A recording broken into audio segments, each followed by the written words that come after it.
তাপমাত্রা কমে গিয়ে দেশের বিভিন্ন জেলায় বাড়ছে শীতের প্রকোপ। ভোর থেকে ঘন কুয়াশায় পড়লেও দিনের আলো ফুটতেই দেখা মিলছে সূর্যের। দিনাজপুরের হিলিতে গেল 3 দিন থেকে তাপমাত্রা 13 থেকে 15 ডিগ্রিতে উঠানামা করছে। এতে শীতের প্রকোপ অনেকটাই বৃদ্ধি পেয়েছে।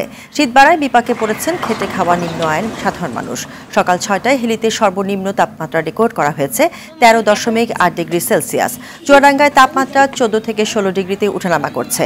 সকালে সূর্যের দেখা মিললেও বিকেলের পর তাপমাত্রা কমে বাড়ছে শীত। এ জেলায় সর্বনিম্ন তাপমাত্রা রেকর্ড হয়েছে সকাল 6টায় 16 ডিগ্রি সেলসিয়াস। নগদের সর্বোচ্চ বার 167 টাকা রিচার্জে পাবেন 1 লাখ টাকা পুরস্কার। আরও আছে প্রতি সপ্তাহে পুরস্কার ও ক্যাশব্যাক।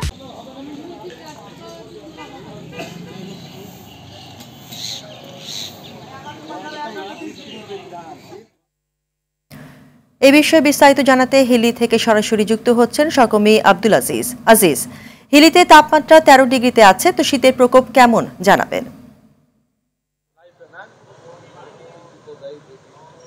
জি নাবিলা, আপনি যেমনটি বলছিলেন, আসলে হিলিতে কিন্তু শীত অনেকটাই বেশি অনুভূতি হচ্ছে। কারণটি হচ্ছে, আপনি জানেন যে হিমালয়ে পাদদেশে কিন্তু দিনাজপুর উত্তরাঞ্চল অর্থাৎ দিনাজপুর জেলা কিন্তু অবস্থিত, যার জন্য কিন্তু এখানে শীতটা কিন্তু আগে ভাগে কিন্তু আমরা অনুভূতি হয় আমাদের। এইটুকুটি কিন্তু আমরা দেখেছি বিগততে, এবং এবারে কিন্তু খুব আগেই কিন্তু শীতের প্রকোপটা কিন্তু দেখা দিয়েছে।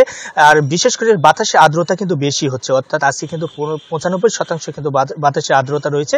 সেই সঙ্গে কিন্তু ঘন্টায় গতিবেগ রয়েছে 2 কিলোমিটার পর্যন্ত। এতে কিন্তু চরম বিপাকে পড়েছে নিম্ন আয়ের মানুষগুলো। বিশেষ করে শীত কিন্তু সকালবেলা কিন্তু বেশি অনুভূতি হচ্ছে, যার জন্য কিন্তু খেটে খাওয়া মানুষগুলো যারা রয়েছে তারা কিন্তু বাইরে যেতে পারছে না। তবে আজকে সকাল 6টায় আবহাওয়া অফিস থেকে তাপমাত্রা নির্ধারণ করেছে 13.8 ডিগ্রি সেলসিয়াস। এটি গত কয়েকদিন থেকে কিন্তু 13 থেকে 15 ডিগ্রি ঘরে কিন্তু উঠানামা করছে এই তাপমাত্রা। আর এতে কিন্তু বিপাকে পড়েছে নিম্ন আয়ের মানুষ। সেই সঙ্গে কিন্তু বেশি হাসপাতালগুলোতে কিন্তু শীতজনিত রোগীর সংখ্যা কিন্তু অনেকটাই বৃদ্ধি পেয়েছে। বিশেষ করে শিশু এবং বয়স্করা তারা কিন্তু অনেকটাই শীতজনিত রোগে আক্রান্ত হচ্ছে এবং নিয়মিত কিন্তু চিকিৎসা দিয়ে যাচ্ছে এখানকার এই স্থানীয় উপজেলা স্বাস্থ্য কমপ্লেক্স থেকে। তবে এছাড়া কিন্তু আপনাকে জানিয়ে রাখি যে শীতের যে বস্ত্র বিতরণ, সেটি কিন্তু এখনো সরকারি বা বেসরকারি সংস্থার পক্ষ থেকে কোনো প্রকার বিতরণ করা হয়নি বা এমনটি কিন্তু নজর আমাদের আসেনি। তবে এখন পর্যন্ত শীতটা অনেকটাই বেশি বাতাসে আর্দ্রতার কারণে কিন্তু মূলত বেশি শীত অনুভূতি হচ্ছে।